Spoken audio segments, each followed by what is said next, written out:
Hello and welcome to Learning Excel 2016. My name is Mike Henry and this is the 6th video from Chapter 10. Now, so far we played with a goal seek which allowed us to change one thing to get an outcome on one area.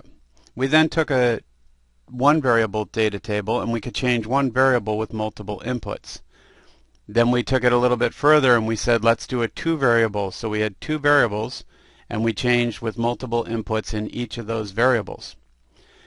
Now both of those work great, but the reality is in today's complex business world we run scenarios where multiple things change at the multiple times. So we are going to look at now the scenario manager to be able to handle today's more complex business world.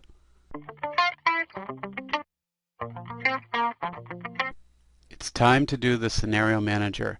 So we're going to deal with the complexity of multiple changes, multiple variables. Now what I've done here is I've removed, unlike in the book, I've removed all the other charts so we can just focus on what we need to focus on, which is our income analysis here. We're going to be changing multiple variables. The variables that we're going to be changing are the two that we played with so far, units produced and the average price.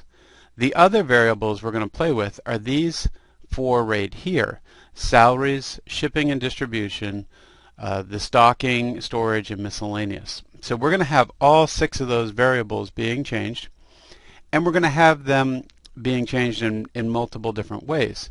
So when we talk scenarios, you might have heard this in the past in the business world. You have the scenario of what you're doing right now, and that's one of the most key ones. If you don't record where you are right now, you make changes, you won't know if those changes were good or not because you didn't know where you were right now.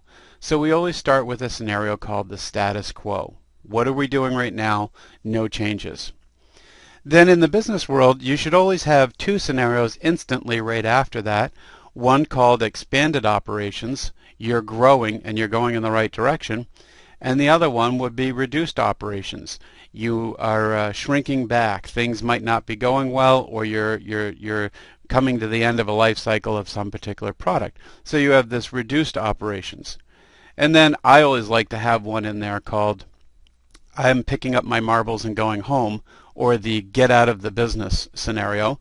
Unfortunately, the book has decided they want to do a spring sale, so we're going to look at those four different scenarios. We could have many, many more different scenarios. But here's how we get started with the scenario manager. I always take my first cells that I'm going to be changing, and so in this case units produced and average price, and I highlight them. It just saves me one step down the line. And here under the data tab I go to what if analysis. Top one here is called scenario manager, and I pick that. And you'll notice right now there is no defined scenarios, so we have to add a scenario. And the status quo is always the easiest one to add. So we click here, and I type in here that I am putting in the status quo. Okay. Now this next area is which cells are going to change. And you can see that I've got two of them highlighted already. I hold down my control key and I highlight these four here. So what this says is now these six cells are cells that I can change the values on. And then down here in the comments section, I would put some type of comment that would be in here like, this is the status quo, or this is where our company was on a particular date. So this is the status quo right now. Now when this comes up, you'll see that this shows us each of the categories that we can change, and it reflects the price that's currently, or the number that's currently in those boxes. Well, because it's status quo, we don't want to change anything, so we say that's great, we're good to go, and I hit OK. And now you can see I've got one scenario called status quo built. Now I'm going to add another scenario here called expanded ops. So we'll put in here expanded ops. Now in this case our cells will not change, so we don't have to change our changing cells. They should not be changing, as a matter of fact, and we go on. Now in the expanded ops we plan to sell more things, so I'm going to move us up to 14,200, and I am going to keep the price the same at $335, but it's going to cost me more salary and benefits. I'm going to have to hire some people, so we'll raise that up to 950,000. Whoops, one too many zeros I think there. And the shipping and distribution will jump up to 125,000, and our stocking will jump up to 105,000, and then our last one, our miscellaneous expenses, is going to jump up to 85,000. And you see when I hit OK, I now have two scenarios in place. So I'm going to pause here, give you a little intermission, and I'm going to add in the other two since you don't need to watch me do a typing test. So welcome back. As you can see now, I have all of the four scenarios typed in, and we have the spring sale, the two expanded and reduced operations, and our status quo. Now if I want to see the results of one of these, I can take, like if I want to see the results of reduced operations, I would just double click on it.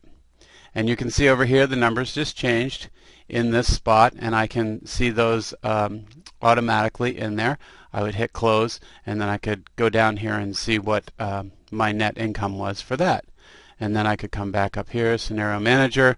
I take Expanded Ops, I hit Show, and you can see that that also has come in, and then I'd have to close and go there. And you're going, oh my God, this would take forever in 3 days to look through this if you had a lot of different scenarios going on. And that's true. So that's why we have the ability to do a summary. You can see right here I have a summary button, and I can click on that summary real quick.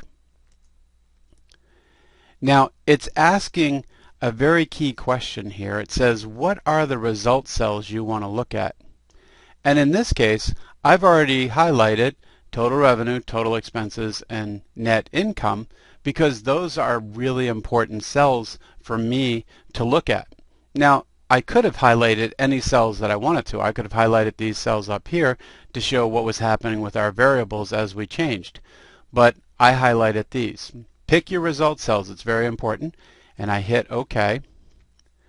And so now from here, I can quickly compare my status quo versus expanding, reduction, and spring sales. This shows me the numbers that I'm changing. And then down here, this shows me the results that I would get.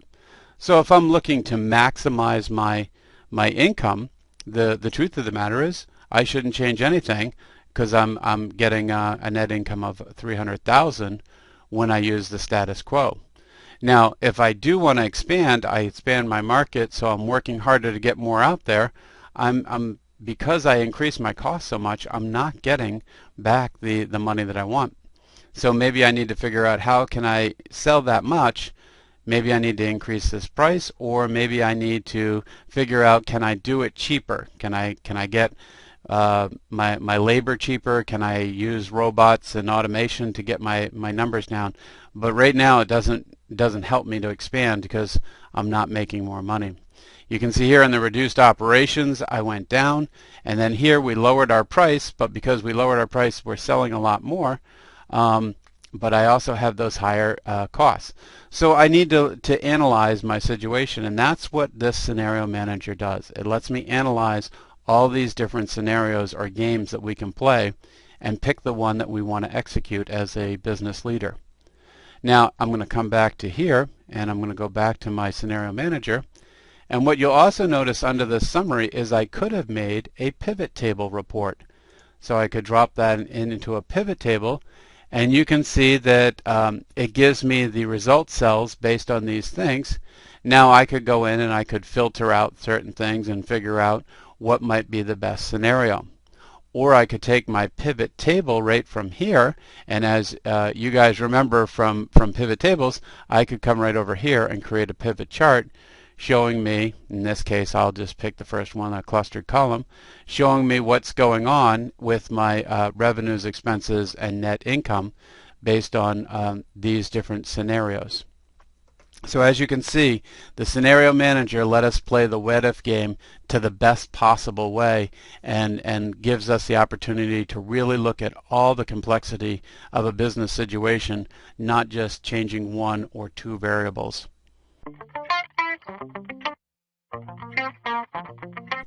In this video, we took the most complex piece, the scenario manager, and we broke it down into 4 different scenarios. Yes, we learned the keys to putting this together by building each of those scenarios, that we need changing cells, and when we run our report, we need result cells. More importantly, I hope what you saw is that when you have the ability to make these complex scenarios, you can make those in the business world. You could have had many, many more changing cells, many more result cells, and you could put these scenarios together and say, what if we hired new people and we lowered our price and we changed the automation in our factory to higher automation and we cut out some salary? You could play these different scenarios and say, okay, based on where we are now, we could make these decisions. This is all about being able to make good business decisions. For those going on to the capstone course, you're going to see where this is going to help you a lot in the future.